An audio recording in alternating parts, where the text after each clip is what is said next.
Bom dia, eu sou a Beatriz. Meu nome é Julia Kemi. Bom dia, eu sou a Malu. Bom dia, eu sou a Maria. Oi, eu sou a Yasmin Rimorek. Nós somos alunas do 9º ano do Colégio Jordano Bruno. Gravidez na adolescência. Métodos contraceptivos. Sexualidade. Gênero. Sexo. Doenças sexualmente transmissíveis. Se você se interessar e quiser saber mais sobre esses temas, ouça o nosso podcast, em que convidamos o Denis, que fez a oficina no Jordano Bruno.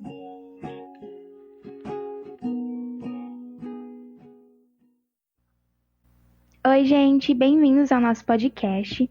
Acho que a gente queria começar com você falando um pouquinho do seu trabalho, o que você faz, como que você entrou nesse ramo.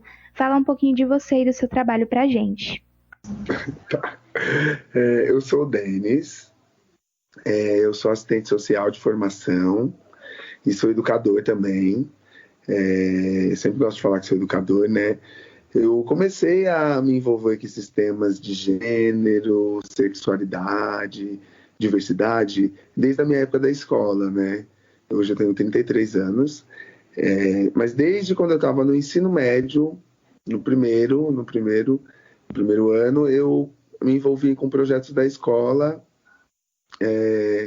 um projeto que fazia roda de conversa, debates, a gente assistiu alguns filmes, e a gente fazia uma roda de conversa entre a gente mesmo, sobre diversidade sexual nas periferias, porque a gente começou a entender de que sempre quando tinha alguma coisa relacionada à população LGBT, era sempre no centro. E aí a gente saía daqui da Zona Sul, onde a gente mora, no Capão Redondo, Jardim São Luís, Jardim Ângela, para ir lá para o centro para tentar aprender alguma coisa, para conhecer coisas novas. E aí a gente trouxe essa discussão para a periferia, assim, de por que será que a gente tem que atravessar a cidade para ter acesso a esse tipo de informação, a esse tipo de conhecimento. Então a gente conseguiu proporcionar vários encontros aqui e sempre tinha um show de drag queen, porque a gente também queria essa valorização da cultura LGBT, assim, porque que é pouco reconhecida ou não é reconhecida, né? Então a gente sempre tinha uma discussão com uma apresentação de drag ou de transformista. E aí meu trabalho sempre foi direcionado a esses temas, com populações de adolescentes e jovens, famílias, educadores e educadoras, assim, né? Tenho esse trabalho voltado para esses públicos. Nossa, muito legal. Tem muito mais informação para nos falar sobre isso, né? A gente queria perguntar o que você acha da frase "meninos só pensam em sexo", se isso é verdade, se isso é meio que um mito. Sim. Bom, essa frase, né, que a gente costuma dizer, ou a gente está muito acostumado a escutar também, as pessoas falando isso, eu acho que é uma construção social que é feita, né, que é tida no menino, com essa liberdade sexual, né, de que essa naturalização do desejo sexual do menino e do homem é implantado desde muito cedo, né? A gente sempre fala para os meninos, vai lá, pega todas, vai lá, fica com todas, vai lá, não diz não. Nunca um menino, um homem pode negar o desejo sexual ou a vontade de fazer sexo, né? Porque senão vai achar, ou ele tá broxa, ou ele é gay, ou ele tá me traindo, né? Então a gente tem uma cultura que faz essa hipersexualização do macho alfa, enquanto que, por um lado, a gente faz isso com os meninos, do outro, a gente quer trancafiar as meninas. A gente coloca as meninas, né, numa cúpula de falar, olha, não faça isso, não sinta desejo, não mote seu corpo, não faça isso, não. E o menino pode tudo. E aí a gente vai separar também essas meninas e mulheres entre as meninas que não é para casar e as meninas que é para casar, né? A partir dessa vivência sexual, dessa vivência com a sua sexualidade, com o seu desejo, para onde você quer direcionar seu afeto, como que você lida com o seu corpo e como o seu corpo também está se relacionando com o outro. Nossa, sim. Eu acho que muito, isso que você falou, muito na nossa idade acontece, principalmente agora. A gente tem 14 anos, a maioria aqui, 14 para 15, e a gente vê muito isso presente na nossa escola, nos nossos amigos fora da escola, que sempre tem aquele negócio de que, menina pegou, vamos supor uma situação, menina pegou 15.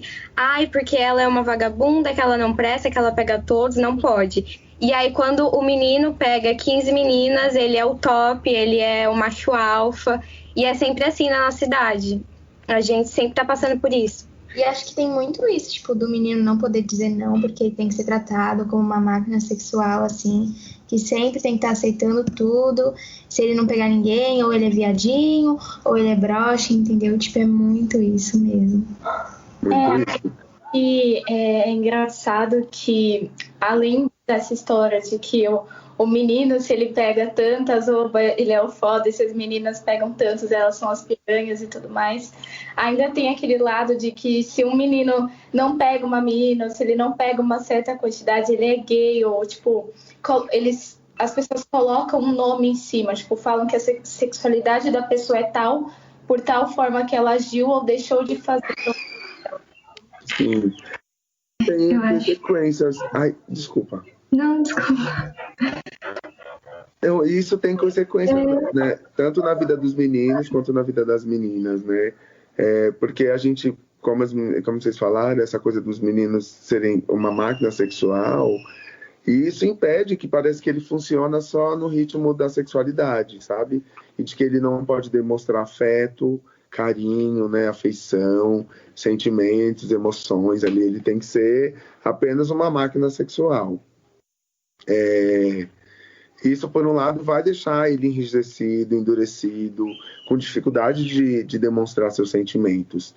E também, olhando por um lado, a gente também acaba valorizando a cultura do estupro, né? Porque se a gente faz um discurso, tem uma fala de que o menino, ele precisa de sexo, é uma necessidade visceral dele, a gente está falando que ele tem aquilo, é vital para ele, né? Ele tem que satisfazer o desejo dele, não importa o modo que seja. Né? E isso a gente está valorizando a cultura do estupro, quando a gente tem esse tipo de discurso. Essa frase, ela tem um impacto, né? Porque a gente está permitindo que os meninos vivenciem a sexualidade de uma tal forma de que mesmo quando uma mulher não queira, uma menina não queira, para satisfazer o desejo sexual dele, ela vai ser obrigada a ficar com ele. Então a gente tem que tomar muito cuidado e tem que olhar com um olhar bastante crítico, né? Porque a gente valoriza essa cultura de que o menino, o homem, ele precisa satisfazer esse desejo, que esse desejo é um desejo incontrolável ao ponto dele invadir o corpo do outro, né?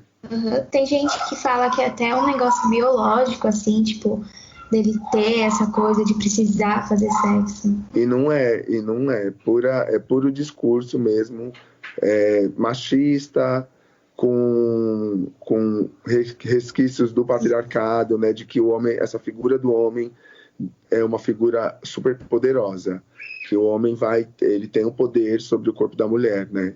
A mulher é propriedade dele, aí vai vai tentar arrumar explicações biológicas, mas isso é puramente o discurso mesmo, o preconceito e a manutenção do machismo, porque a mesma necessidade que o homem tem, a mulher também tem. Ou quem não se identifica com nem homem como mulher também tem. Ou pessoas que não têm também porque é a forma como você vivencia a sexualidade. Como a gente supervaloriza a sexualidade masculina, então nessa sociedade a gente entende que parece que ele tem esse pensamento mesmo, e essa necessidade de ser o macho alfa, né? O que pega todas. Mas é da forma que a gente funciona mesmo, da forma que a gente se educa, né? Uhum. Tanto é que acho, tipo, por exemplo, masturbação feminina e masculina, tipo, assim, às vezes parece que as meninas nem fazem, assim, porque é um negócio tão louco, tipo, desde sempre, tipo, na escola, a gente sempre ouve masturbação masculina, mas, tipo, nunca a feminina, assim. Sim, e além da masturbação, o próprio, como eu disse naquela oficina que a gente teve, o se olhar, né? Às vezes tem meninas e mulheres que nunca viram a sua vulva, porque olhando para baixo assim, do seu corpo você só vê um pouco, né? Não é igual a genital masculina que olha e dá para ver, né? Então tem mulheres e meninas que nunca pegaram um espelho e viram a sua própria vagina, assim. E isso você não tem acesso, parece que é negado o acesso ao seu próprio corpo, sabe? E ao seu próprio prazer, quando a gente fala de masturbação. O próprio conhecimento de como o seu corpo funciona, o que seu corpo gosta. E ao contrário, para os meninos, a gente também super estimula eles a fazerem isso, né? A gente vai e tem que fazer, você tem que fazer isso. E é muito louco, né? Pensar que as pessoas não podem ter acesso ao seu próprio corpo, sabe? Eu acho que esse assunto da masturbação feminina tem que ser muito comentado, porque é muito tabu, muito mesmo. E eu acho que realizar o ato da masturbação é conhecer o seu corpo, você conhecer seus limites, conhecer o que você gosta. É muito mais se conhecer mesmo. E às vezes a gente deixa de falar isso. Muitos filmes, séries, eu vejo que as pessoas tratam a masturbação feminina como um tabu mesmo, escondem e presenciam só a masculina, e aí às vezes a mulher faz no homem e ele não nela, e eu acho que isso a gente tinha que conversar muito, começar a ter mais representatividade em filmes, séries, documentários. Sim. Tem uma série muito legal que fala bastante sobre tudo isso e muito mais, Sex Education, que vocês devem ter assistido. É muito legal, que aborda exatamente esses temas, né? De como que esses corpos funcionam diferente na sociedade. O que é permitido para uns é negado para outros. Né? E é muito importante se conhecer, faz parte da sua integralidade, né? Isso faz parte da gente. E não é sujo, não é pecado, não é crime. A gente só está se conhecendo, né? Inclusive estabelecendo, como vocês falou, que eu achei muito importante, estabelecendo os próprios limites. Né? E a gente aprende isso falando mesmo. E há muita resistência por falar nisso. Porque também não falar sobre isso coloca, como eu estava falando antes de iniciar, né, esse nosso bate-papo, que é a cultura também da violência sexual. Porque enquanto menos informação a gente tem, menos canais de denúncia a gente tem acesso, menos a reação de passar por uma situação de violência, para quem recorrer, com como falar, né? E isso vai ter esse impacto também. Se a gente não fala, não tem esses espaços para falar sobre o nosso corpo, de como a gente vivencia ele, de como que é estar esse corpo nesse mundo, como a gente se relaciona com ele, com outro. Se a gente não fala sobre isso, não tem informação a isso, se acontece alguma coisa grave, a gente não sabe para quem recorrer. E quem sofre mais com isso? As meninas. Sim. Que são as maiores vítimas desse tipo de violência. Um assunto que também está muito relacionado, né, a isso, essa questão de masturbação, é exatamente o machismo, porque as pessoas falam que as mulheres têm que satisfazer o homem, que elas têm que fazer o homem gozar, ter esse tipo de prazer, mas as mulheres não podem. Né? Elas não podem gozar, elas não podem se masturbar, porque a partir do momento que elas têm esse tipo de ação, as pessoas falam que, não, porque é um absurdo, né? Mas é exatamente o que a Malu falou, o que o Denis falou e o que a Maria falou, né? As pessoas têm que parar de colocar como se a mulher não tivesse o direito de ter o prazer de conhecer seu próprio corpo. Eu acho muito legal como isso está relacionado e a gente está tratando desse assunto. Sim, as mulheres têm direito aos seus próprios corpos, né? Eu não tenho nem lugar de fala para poder vocês, né, que são as maiores protagonistas desse assunto, desse aspecto, e de levar essa discussão mesmo adiante. Porque eu não tenho lugar de fala, né, nesse sentido.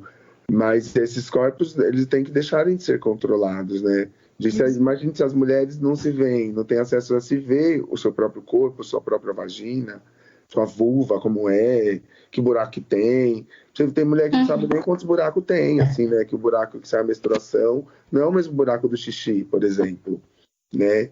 E mulheres adultas, assim, não adolescentes, crianças que estão, né, se descobrindo, mas mulheres adultas que não sabem como é a anatomia do seu corpo. Imagine ter a satisfação e o ápice sexual, que, por exemplo, é o orgasmo.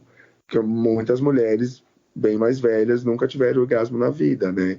Porque é disso, não se conhece, não sabe como é, não sabe de onde vem, e não sabe se gosta, se não gosta, então só se relaciona sexualmente com o outro para satisfazer os desejos do outro.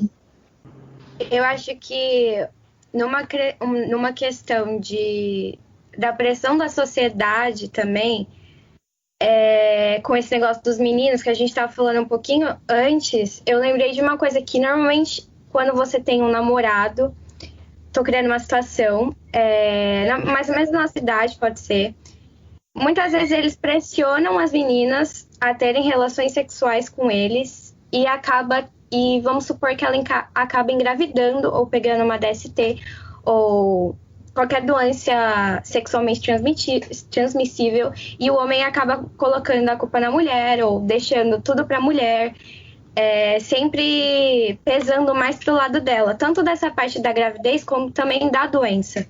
Uhum. Sim, as mulheres estão mais vulneráveis a isso, porque esse controle até do preservativo, né, de incitar essa relação sexual, que a gente tem que falar de fato sobre isso, né, a gente tem que falar de relação sexual consentida, né, dessa coisa, porque será que a menina está tendo a sua relação sexual por pressão ou porque realmente ela quer mesmo?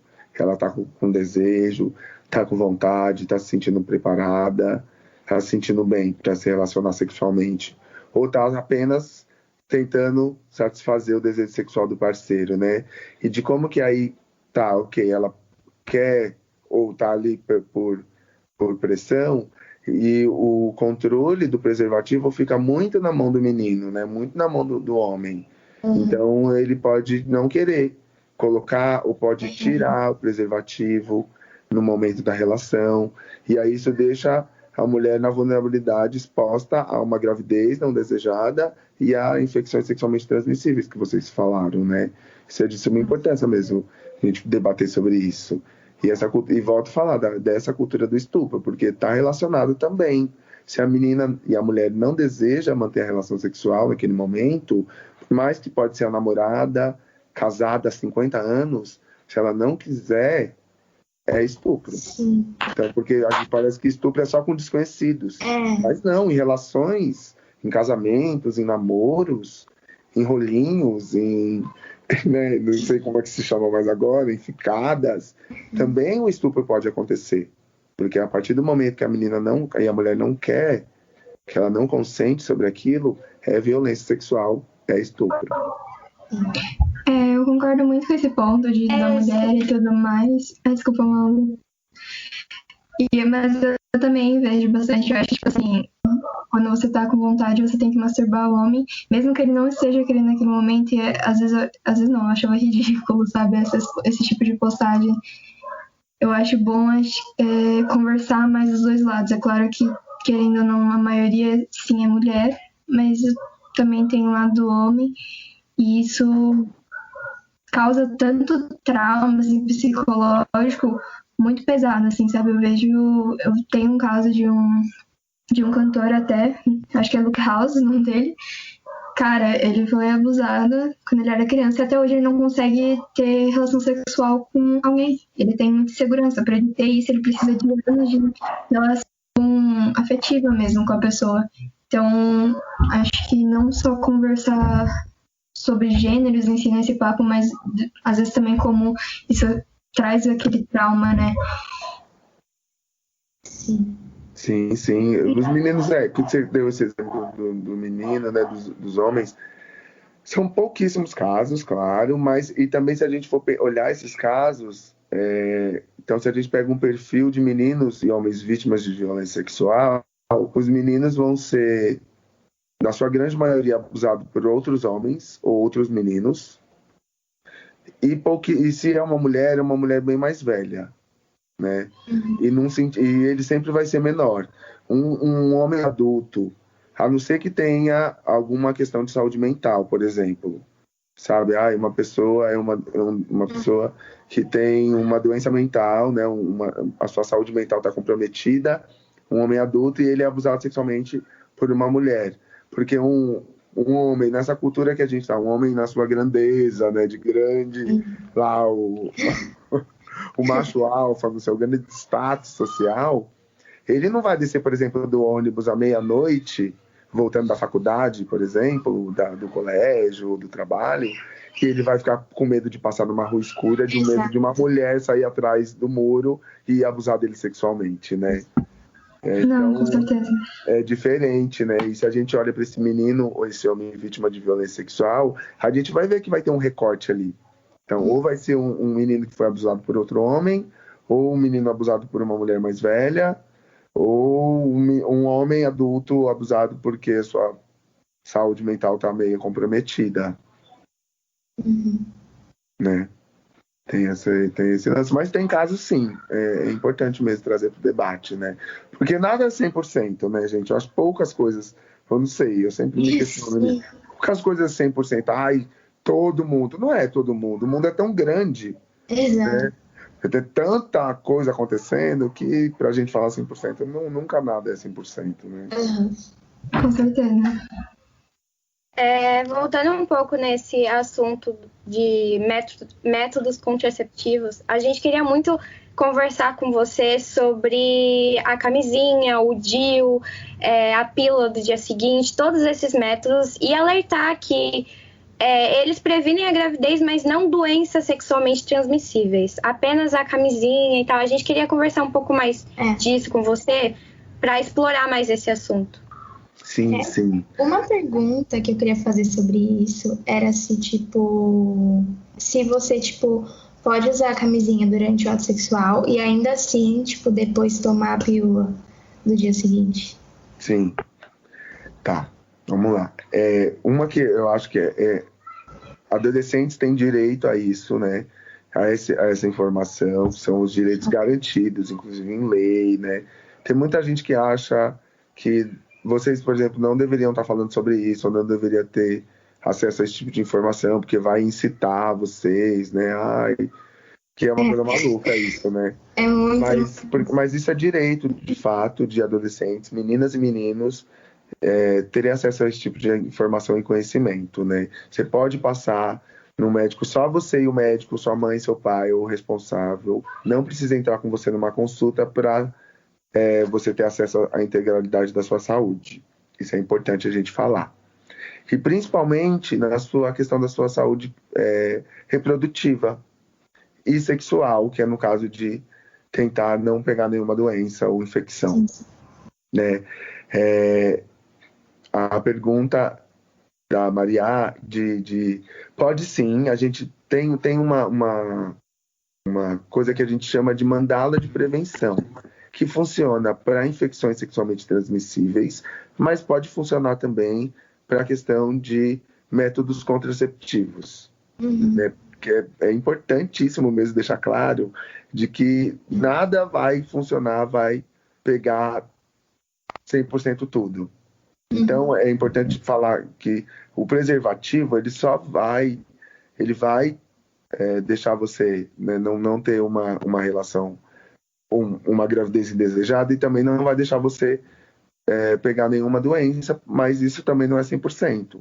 Então, a gente precisa estar atento ao nosso corpo e ter acesso a que tipo de métodos estão disponíveis, tanto para mim não engravidar, quanto para mim não pegar nenhuma doença.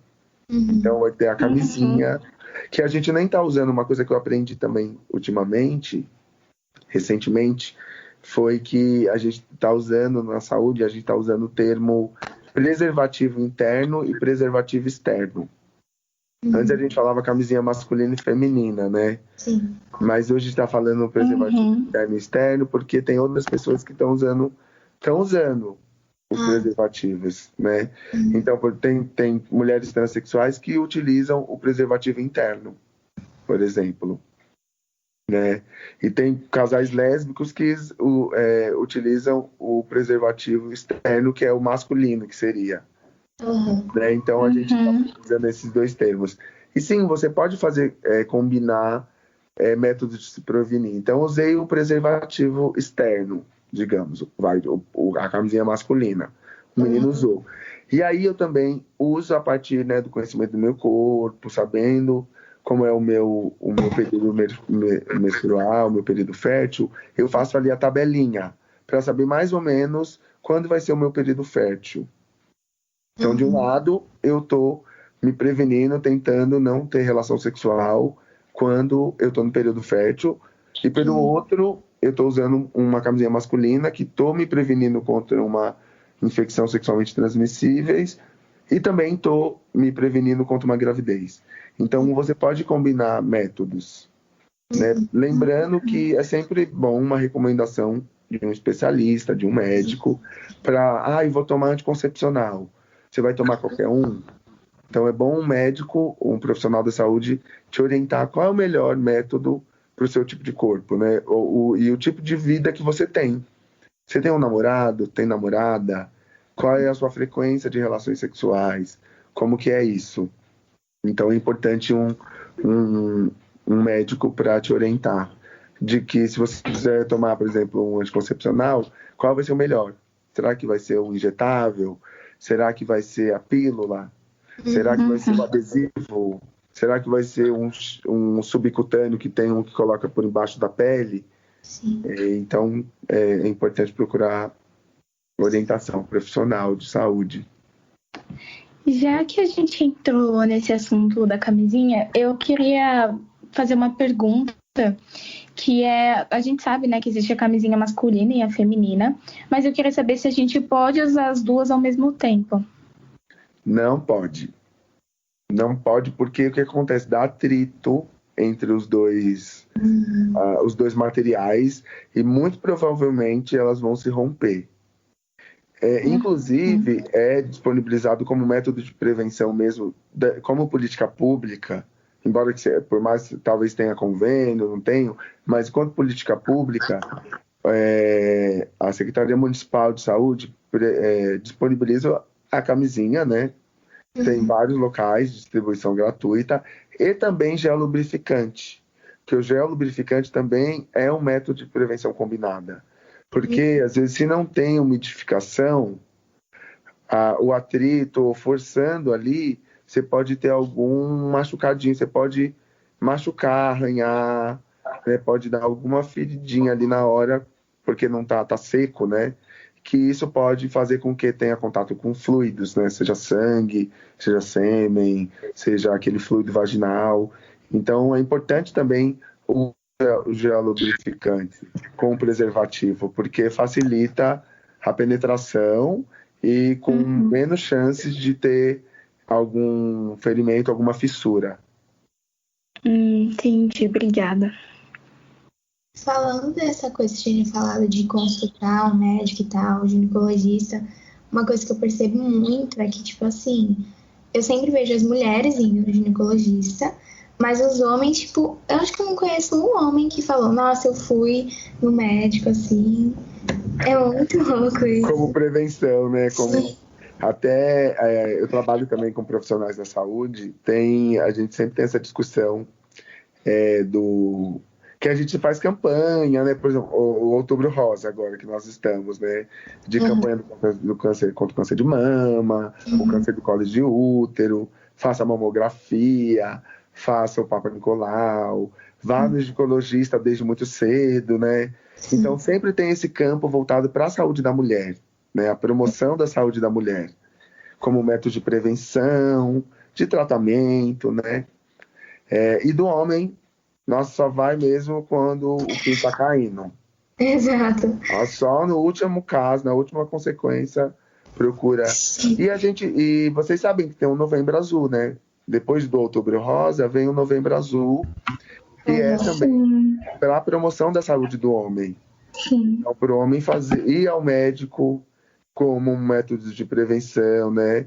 De você se prevenir mesmo, se cuidar, de realizar o exame da próstata, que é super importante, mas existe um tabu e uma fantasia a respeito desse tipo de exame, de como que se a masculinidade do homem vai ser colocada em xeque se ele fizer o exame da próstata. Se ele se cuidar, é um negócio... Se ele se cuidar.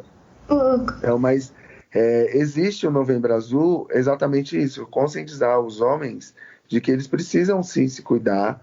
O homem precisa sim não só ir fazer o exame da próstata a partir dos 40 anos, mas ter consultas periódicas com um profissional de saúde para saber como que está a sua saúde, seja a sua saúde sexual ou a sua saúde como um todo, né? Os seus exames de rotina, como as mulheres sempre são incentivadas a fazer, né? De se cuidar mesmo, é um cuidado consigo mesmo. Assim, né? Eu tenho até uma história, assim, que eu vou contar rapidinho.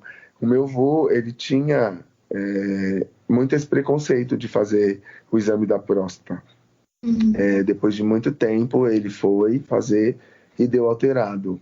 Assim, ele teve lá câncer de próstata e ele acabou falecendo, mas por causa de outras complicações, mas depois de um tempo.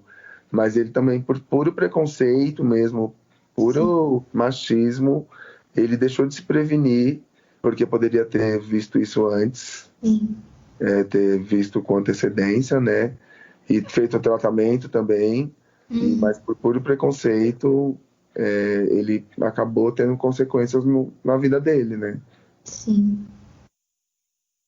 É bem triste. Eu queria comentar que esse negócio de ginecologia e todo esse negócio de ir ao médico, eu sempre fico na dúvida que muita gente fala que quando você tem uma relação sexual, você rompe o ímen, alguma coisa do tipo. Eu queria saber o que é o ímen, porque tem a minha mãe, por exemplo, quando eu fui usar no meu período menstrual o OB pela primeira vez, ela ficou com muito medo de que eu rompesse o ímen e eu não entendia o que era. Então eu queria saber mais ou menos o que é o ímen.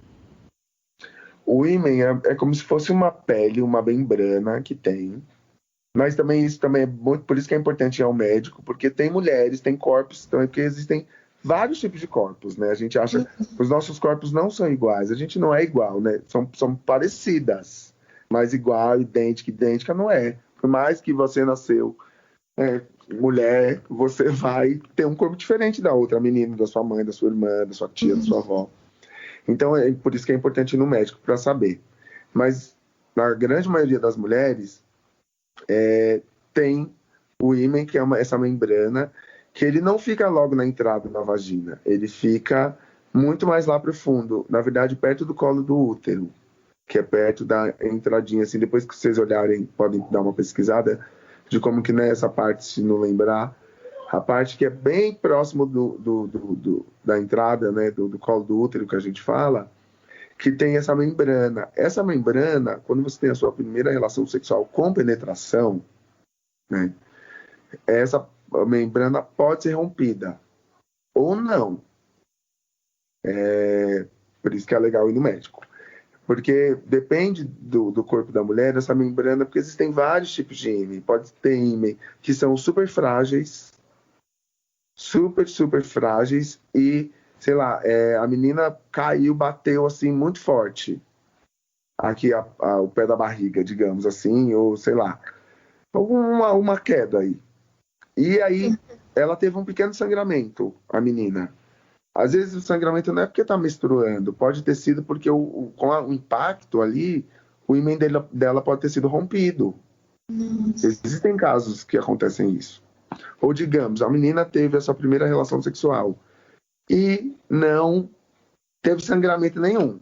Aí ela é até questionada, isso mesmo? Porque o ímen dela não foi rompido na primeira relação sexual. Ou foi rompido e não com sangramento. Então existem N possibilidades de perder dessa virgindade, que digamos assim, que o ímen pode ser, mas ele não está diretamente relacionado à relação sexual com penetração. Porque às vezes a gente também só entende mesmo, parece que só fazer sexo é só ter penetração, mas não, né? Existem várias formas de fazer sexo. Né? E ser virgem não é só não ter tido penetração, porque a penetração não é a única forma de fazer sexo. Então, por isso que é importante a gente procurar um médico para saber como que é seu corpo, como que está seu corpo. Né? E aí ele ou ela vai te explicar melhor, assim, como que vai estar ali o seu ímen. Mas o ímen é basicamente isso, essa membrana que é rompida ou não na primeira relação sexual. Entendi. E dependendo, eu não sei, eu acho que não. Porque o OAB também, gente, ele é desse tamanhozinho assim, né? Não é uma coisa, não é uma caneta assim. Isso, né? E o ímen também, ele não tá bem na beirinha da vagina, né? Ele tá mais interno, né? Ele tá mais lá pra dentro. Então não é que eu coloquei um OAB do tamanho da tampa da caneta, assim, desse tamanhozinho assim, que vai romper o meu ímen, né? Não, muito possivelmente, muito provavelmente não. Porque, né, ele tá mais ao fundo, né, do canal vaginal. Mas o melhor é sempre procurar um ginecologista e não ir no ginecologista ou no ebiatra, que é médico de adolescente, quando vai perder a virgindade, ou se já perdeu a virgindade. É importante ir de comum cuidado mesmo, de entender como que internamente nosso corpo está funcionando. Sim. Você estava falando, eu achei bem legal que você estava falando sobre a questão de que são corpos e corpos. E eu também vejo vários casos, eu já ouvi das minhas amigas, que elas se sentem muito desconfortáveis nas primeiras vezes dela, até quando elas estão fazendo uma terceira. E eu queria saber, é a questão do ímen, se ele foi ou não rompido, que elas não sentem prazer. Elas falam que dói, e aí até a terceira vez estava doendo. Mais ou menos isso. Muito provavelmente, assim, eu também não sou ginecologista, né, para entender o corpo dela, né, e nem sexólogo também. Mas o que eu entendo, tudo que eu já estudei e já trabalhei, talvez não, o ímen pode não ser rompido na primeira relação sexual. Pode ter sido rompido antes da primeira, durante a primeira e assim sucessivamente. Se ela está sentindo dor, é que bem provavelmente ela não está estimulada. Porque quando há um estímulo feminino no corpo feminino, né, que a gente chama de preliminares, digamos assim, esse estímulo vai fazer com que a mulher dilate a vagina, de que a própria vagina dela vai entender que ela está sentindo prazer, que está bom, que ela está gostando, então vai começar a criar ali, né, a produzir a umidificação vaginal mesmo, aquele fluido vaginal da mulher que é natural do corpo dela quando ela está estimulada à produção desse fluido, né? Então, se ela está seca, digamos assim, vai machucar. E se o menino também não tem cuidado, o menino ou a menina, né, porque, né, tem vários tipos de casais, se o parceiro ou a parceira não está, né, tendo cuidado, indo devagar, principalmente nessas primeiras vezes, né, até ela tá bem estimulada e bem menos tensa, porque também tem uma tensão, a gente fica com medo, né, tem um monte de coisa que acontece. São vários sentimentos ali no momento. Então, vai somado tudo isso, se ela não tá bem estimulada, se não tá se sentindo segura, tá com medo, tá tensa, a vagina dela muito provavelmente não vai estar umidificada. E isso vai fazer com que machuque mesmo. Com que aquele atrito, como se estivesse seco mesmo, sabe? É seco, é bem seco mesmo. Por isso é importante ela conversar com o parceiro ou a parceira, falar, né, que tá meio desconfortável. É porque na hora a gente também não quer ficar falando, que não tá legal. Né? Na hora a gente sempre quer falar que tá tudo bom, tá maravilhoso, né? Mas é importante ter esse tipo de conversa entre os casais, né? Entre os parceiros e parceiras ali, porque é a partir disso que a gente vai, né? Não fica traumatizante, não fica dolorido, não fica desconfortável, né? Então é importante que ela entenda, porque às vezes talvez ela esteja, porque pode acontecer também dela estar bem excitada, super afim, mas a produção do corpo dela, o organismo dela não está produzindo muito fluido vaginal na hora. Então ela tem que usar gel lubrificante. Sim. É aí que pode facilitar a penetração. Então é importante ela se entender e também conversar com isso com parceiro ou com parceira. Uhum. Já que a gente entrou nesse assunto sobre o ato de você perder a virgindade, eu gostaria de saber o que você pensa sobre a gravidez na adolescência. Qual a sua opinião em relação a isso? Olha, minha opinião é de que eu tento prevenir a gravidez na adolescência, né? Com esse tipo de conversa que a gente está tendo. que eu acho que é importante a gente prevenir a gravidez, porque vocês já disseram, né, que vai ter um impacto maior na vida da menina do que do menino, né? Porque quem pode ser expulsa de casa, que vai ser abandonada pelo o genitor, digamos assim, né, pelo pai da criança, né, quem vai ser comprometido nos seus estudos, que vai ser comprometida naquele momento da sua vida, vai ser a menina, né, nesse tipo de sociedade que a gente vive. Se não for a menina, vai ser a avó do bebê, que não é a mãe adolescente que vai criar, vai ser a avó do bebê que vai criar. É sempre uma outra mulher, ou uma mulher que vai assumir esses cuidados, né? E por isso que eu acho que a gente tem que combater mesmo, de fato, a gravidez, né? Não planejada. Porque às vezes você tá ali só fazendo você tá vivenciando a sua sexualidade, né? Tá curtindo ali com o seu parceiro, e aí há uma escorregada ali de ambos, porque não é só a responsabilidade da menina e da mulher, né? O método para prevenir uma gravidez, mas você vai ser comprometida, né? Você vai ter sua vida, não que vai acabar a sua vida, mas de que muito provavelmente você vai ter, né, um tempinho, você vai perder um tempinho ali no pit stop, né? Olhando, cuidando, até você se acostumar, até, né, tudo voltar, e que nem vai voltar ao normal, porque depois você vai ter uma outra criança para você, né, cuidar e ser toda responsável, vai ter um impacto na sua vida. Sim, querendo ou não, é uma outra vida, você vai moldar uma outra vida, e tem toda essa questão da legalização do aborto, que a gente fala muito isso na nossa escola, que o legal da nossa escola é que ela realmente forma uma opinião nossa, eles não incentivam a gente a ter nossa, a gente não quer, por exemplo, que vocês legalizem o aborto, não.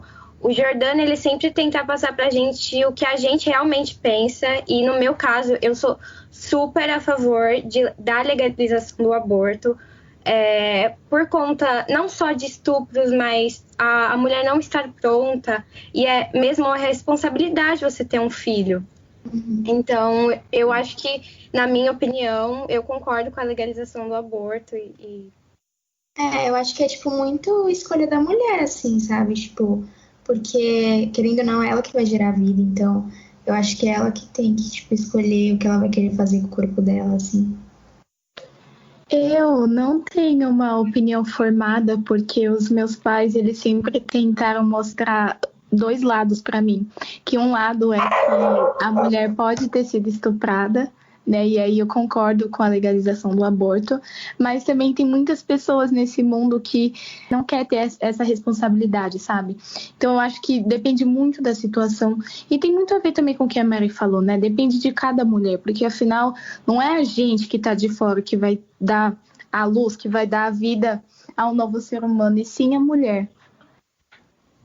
Sim, eu tenho uma opinião de que eu também sou a favor da legalização.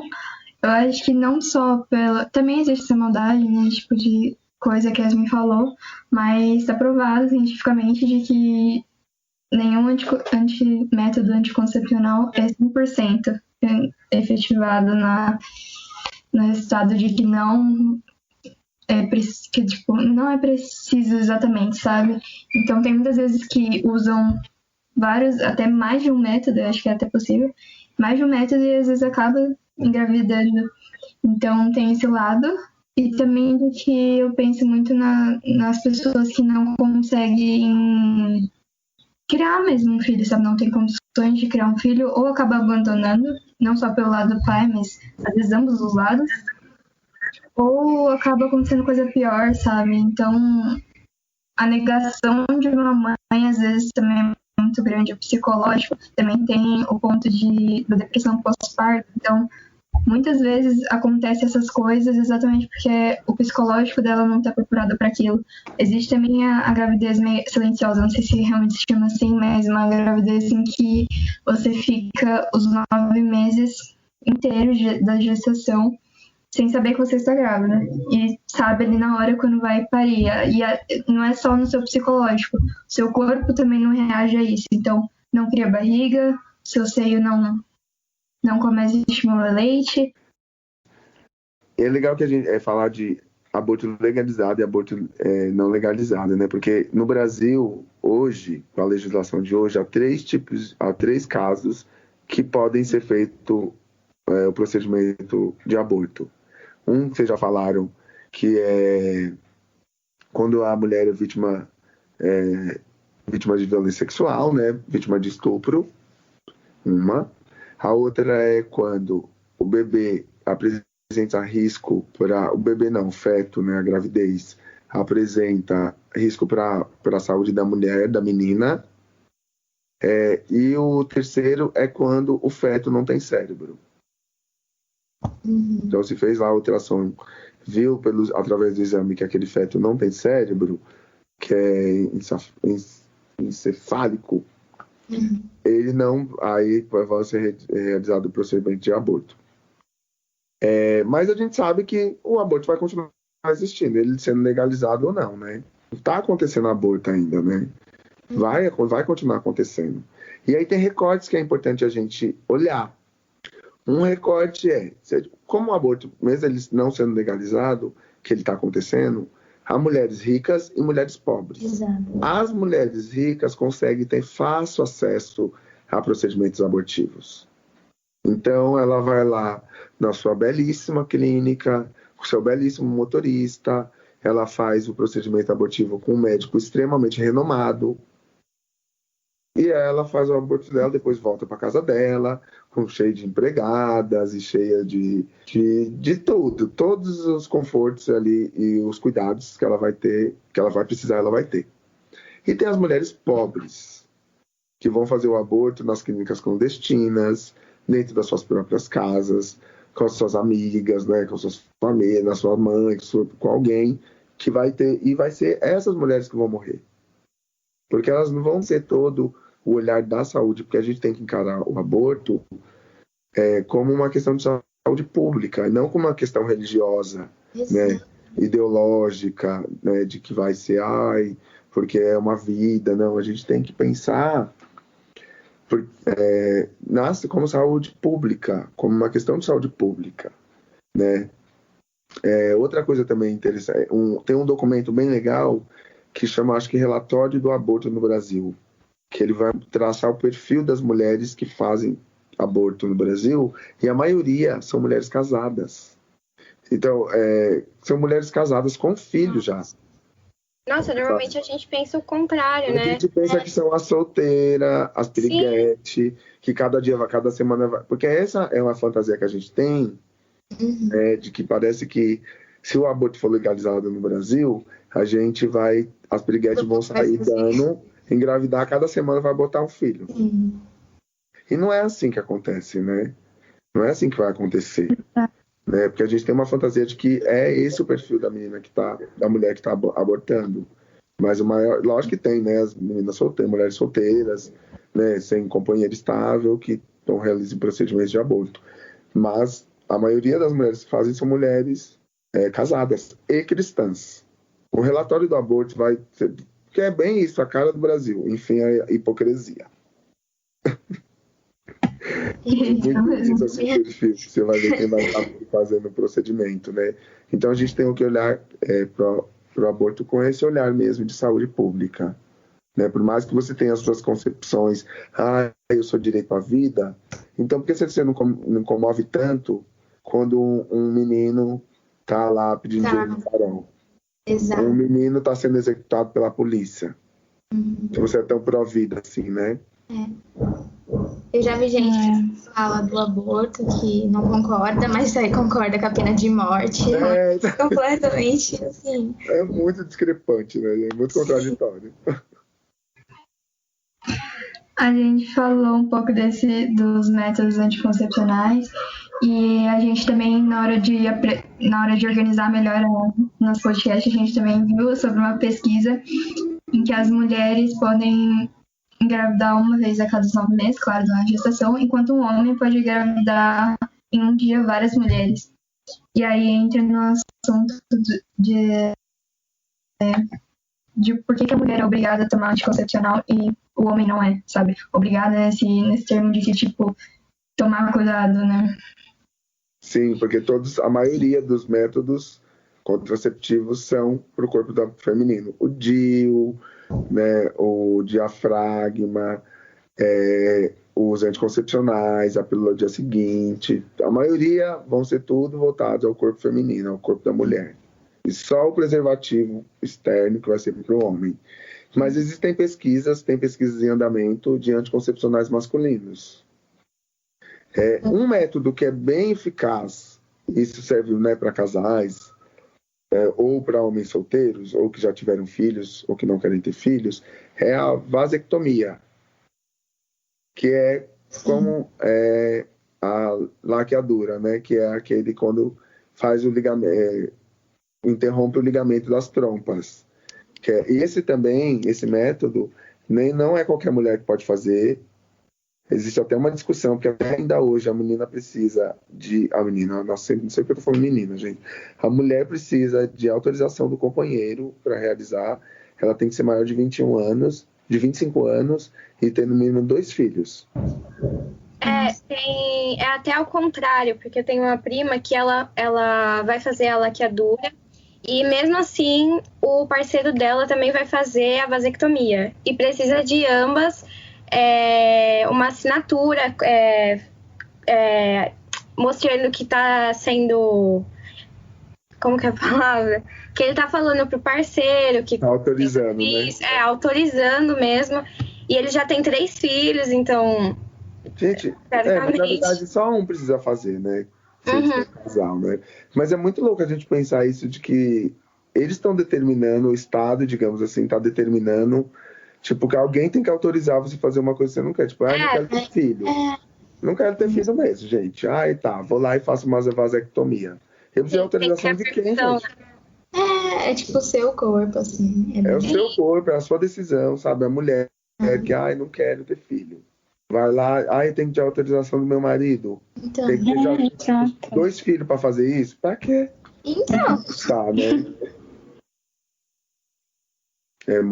São coisas que precisam ser aprimoradas, né? Precisam ser revistas.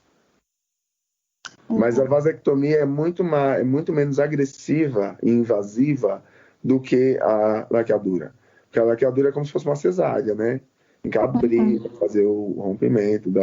A vasectomia é uma cirurgia extremamente fácil, mas existe também muito medo dos homens fazerem esse tipo de cirurgia, porque acham que vai ficar broxa, de que não vai ter mais orgasmo, que não vai gozar mais.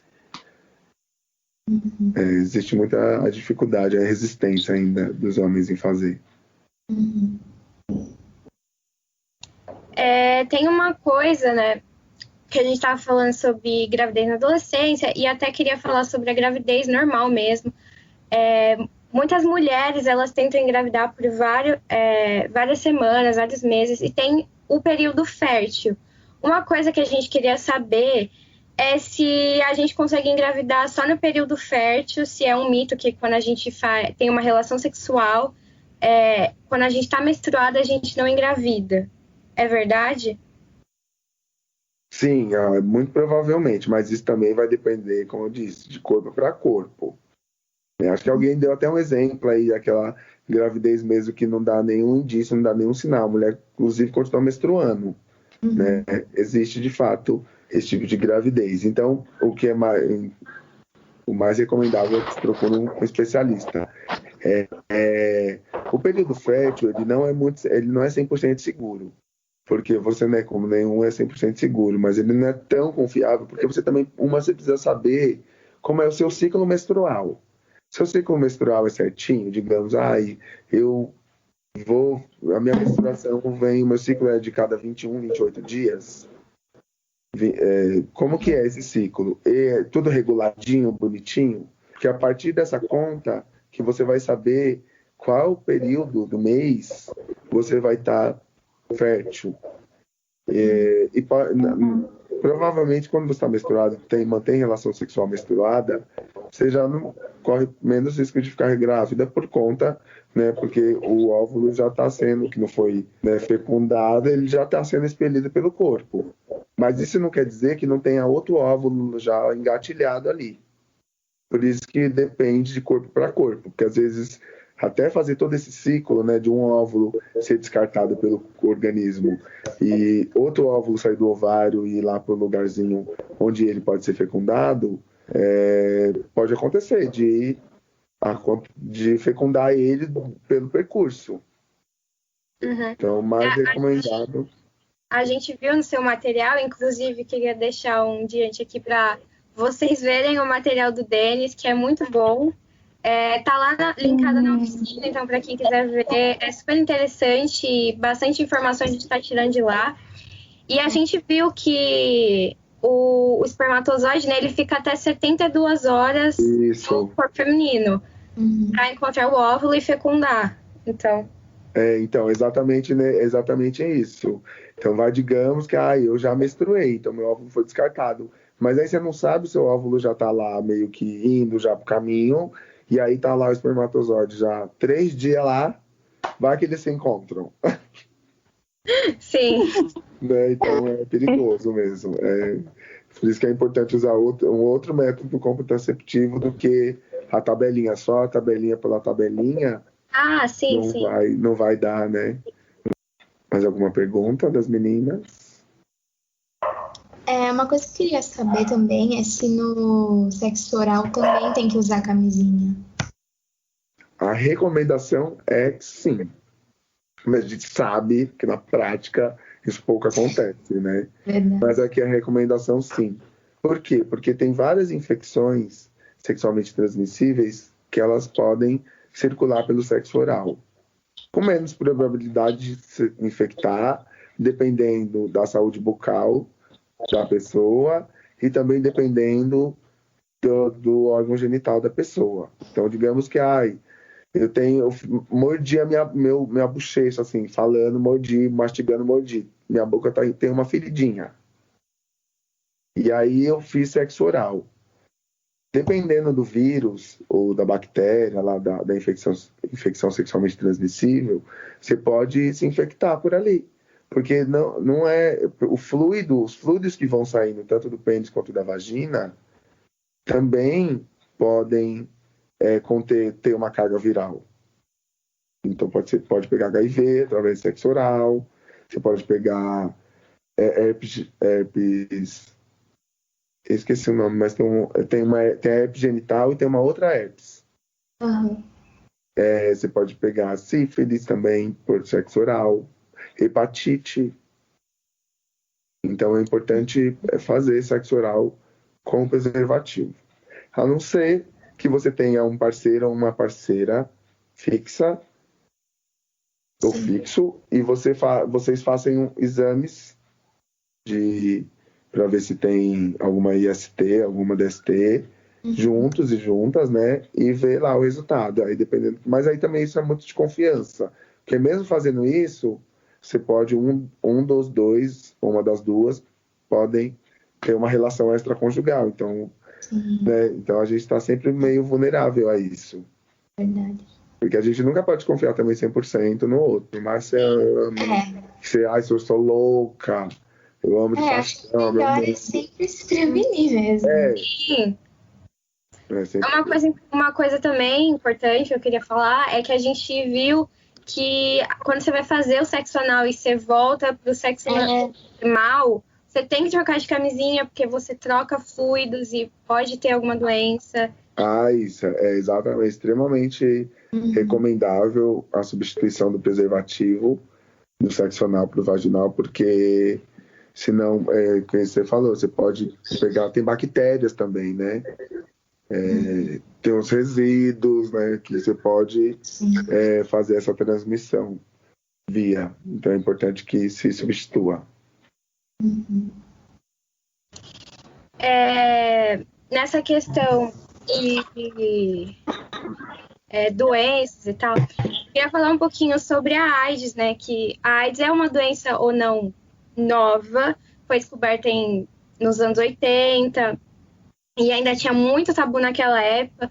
Você pode ver em várias séries que elas retratam disso, tem até um episódio de Grey's Anatomy, que eu gosto bastante, que eles falam na época que um homem, ele tinha AIDS, ainda não era confirmada, porque a doença não estava 100% estabelecida na época, e se tinha muita vergonha dos homens de assumir que estavam tendo relações sexuais com homens, que eles perguntavam, era uma pergunta que, querendo ou não, tinha que ser feita para descobrir a doença. E eu queria saber mais ou menos qual que é os sintomas da AIDS, da DST.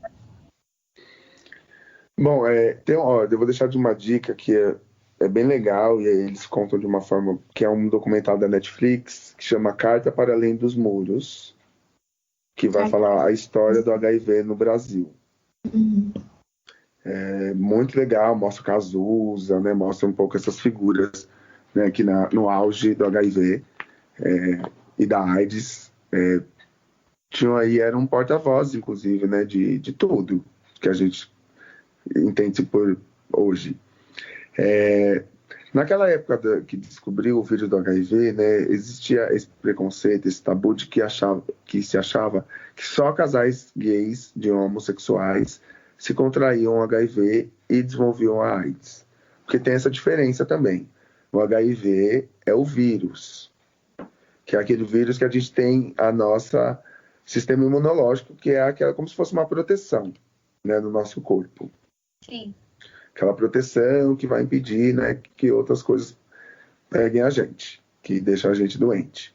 Quando a gente pega o vírus, se você não trata ele vai se multiplicar muito no seu corpo e vai fazer com que aquela proteção que tem em volta da gente vá diminuindo, como se fosse um escudo mesmo. Aquele escudo vai diminuindo.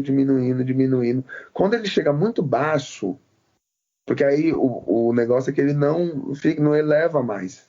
Se ele caiu, eu não consigo ficar elevando meu sistema imunológico ao topo de novo.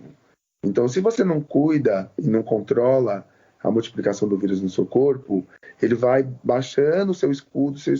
Quando chega em determinado ponto, você já está, sei lá, digamos que você já está 45%, 55% do seu corpo mais exposto, você desenvolveu AIDS, que é exatamente isso. Você já está muito exposta, você já passou da metade do seu escudo, da sua proteção, da sua defesa.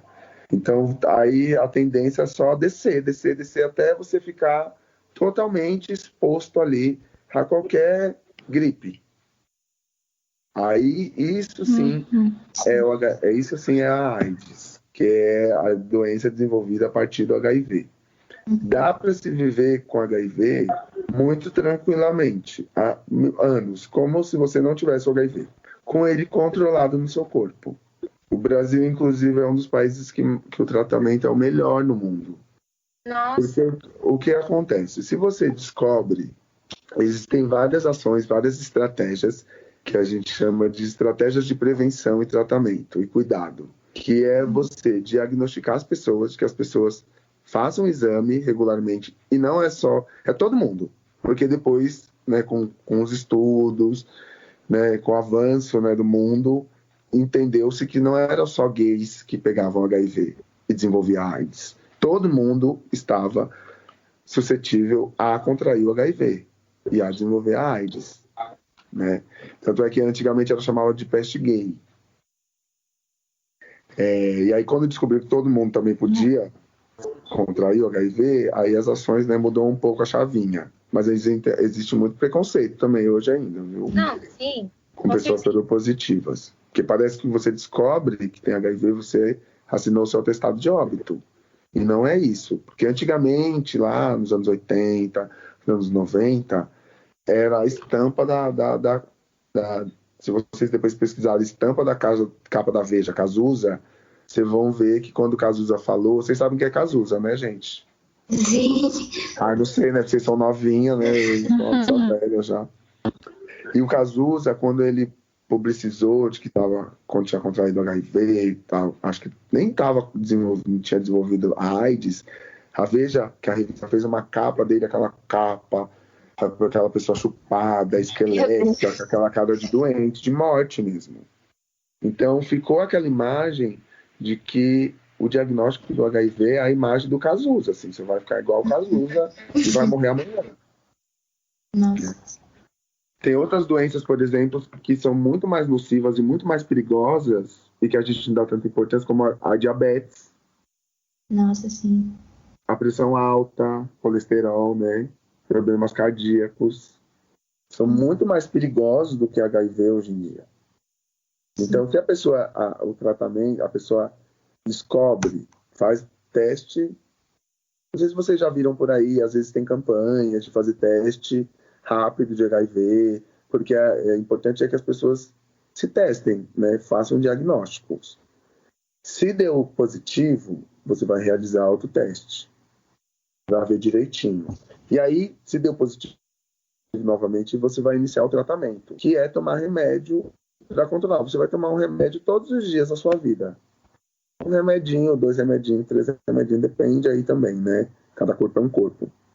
Então, você vai tomar o seu remédio. Se você tomar bonitinho o seu remédio, direitinho o tratamento, não se expor a outros tipos de drogas, ao álcool, a noites mal dormidas, a má alimentação, a tudo, né, o que seria uma vida não saudável, a desgraceira mesmo, você vive na vida louca e continuar com aquilo, lógico que você vai, né, como qualquer outra pessoa, mesmo não tendo HIV, também não vai aguentar. Sim. Então, se você faz o tratamento direitinho, tem uma qualidade de vida moderada, saudável, a sua expectativa de vida é comum também, é normal. Inclusive, se você controla a quantidade de multiplicação do vírus no seu corpo, você vai fazer com que a taxa de vírus no seu corpo vá caindo, até ficar indetectável. Que o exame, só um exame mais específico, vai saber que tem um vírus ainda lá. É como se o vírus ficasse adormecido no seu corpo. Quando você uma pessoa infectada por HIV, chega a ter esse vírus indetectável no corpo, essa pessoa já não transmite mais o HIV para outra pessoa. Então, o HIV ele pode estar no corpo muito adormecido, como você falou, né? Sim. E não ocorre a transmissão, então. Se ele estiver... Sim, quando ele está indetectável. Indetectável é igual intransmissível. Mas isso é só a partir do tratamento, né? E a pessoa também precisa estar no mínimo ali 6 meses com a carga viral indetectável no corpo. Porque aí, aí sim, já tem a quantidade de vírus no corpo dela tá tão baixa, só tem umzinho ali, quietinho no canto dele, que ele não tá circulando no seu organismo. Então, você não transmite mais para outra pessoa. Por isso é tão importante fazer teste, saber e tratar, se descobrir e tratar. Sim. Deu para entender um pouco a diferença de HIV/AIDS? Sim, deu super para entender. Que bom. Eu acho que foi isso. Acho que, basicamente, você esclareceu todas as nossas dúvidas. E foi do jeito que a gente esperava, uma conversa mesmo, para dividir opiniões e para a gente contar sobre tudo isso. E você explicar para a gente que nós somos menores e a gente não tem tanto acesso a isso na internet. Sim. E essas coisas. E a gente queria agradecer mesmo por você estar aqui. Muito. Por poder esclarecer todas as nossas dúvidas e por estar fazendo esse trabalho com a gente. Também queria falar para as pessoas que estão escutando esse podcast para verem o material do Denis. Tá lá na oficina. Postou na oficina. Sim, ele postou na oficina. É super legal. Ele ensina a como colocar preservativos. Tem mitos e verdades. Também conta da história do beijo. É muito legal, gente. Eu acho super que vocês deveriam pesquisar. Tanto assistir os documentários e séries que foram citados aqui também, que a gente acha legal. Ai, meninas, eu que agradeço imensamente pela simpatia de vocês, por a fluidez dessa conversa, super divertida, super leve, descontraída. Gostei bastante. Me senti super chique, que nunca tinha feito. Me senti a Beyoncé dando entrevistas. Novo, né? Esse período que a gente tá vivendo é novo, então às vezes a gente tem saída e fazer um podcast virtual assim é muito novo pra gente. A gente nunca fez, né? E também queria parabenizar vocês por essa força de vocês. inspiração que vocês trazem, sabe? Esse movimento mesmo, como diz, parafraseando Beyoncé, Who Won the World Girls? Porque é isso mesmo. Ai, maravilhosa. A força da mudança está no mundo das meninas e das mulheres, de fato. Como diz as minhas amigas, a revolução será embucetada. Porque esse movimento, trazer essas discussões e causar reflexão nos meninos e homens, é as mulheres e as meninas que estão fazendo, sabe? Isso é muito importante. E vocês arrasam, gente. Parabéns mesmo. Obrigada. E foi isso, gente. Eu espero que vocês tenham gostado do nosso podcast. A gente gostou muito, foi uma conversa super confortável, fluida, interessante, que a gente aprendeu demais. A gente queria agradecer muito ao Denis, porque a participação dele foi essencial, muito importante e legal. E a gente também queria falar que os materiais deles estão disponibilizados lá na oficina, a Mariana disponibilizou pra gente. E a gente recomenda muito a vocês lerem, porque tem informações muito interessantes e importantes. E foi isso, eu espero que vocês tenham gostado. Beijo, até uma próxima!